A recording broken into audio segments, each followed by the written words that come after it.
Look past the parks and the modern flats. In the late 1800s, the Lee Valley was a forest of brick and iron. This was the industrial heart of the world, a place defined by the relentless rhythm of the machine. This was London's engine room, powered by coal, steam, and an army of workers who lived and died by its demands. At the center of Bow stood the Fairfield Works, the Bryant and Maymatch factory. Inside, 1,400 women and girls worked grueling 14-hour days for starvation wages.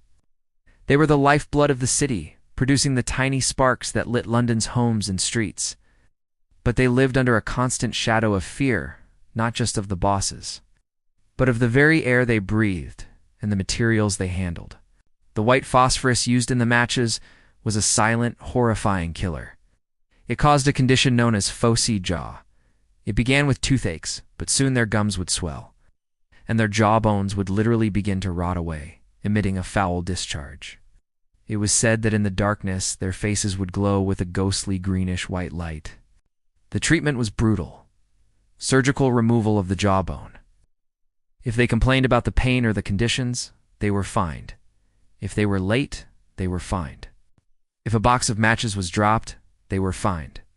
The workers were being consumed by the very industry they built. But in July 1888, the East End decided it had had enough.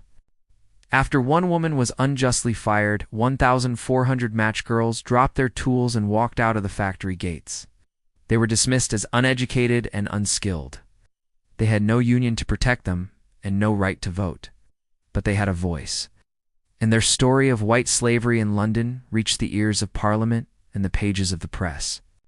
The sound of their protests drowned out the roar of the factory machines. They weren't just striking for better pay, they were striking for their lives. And against all odds, they won. The company was forced to end the fines and stop using the deadly white phosphorus. This wasn't just a win for a single factory.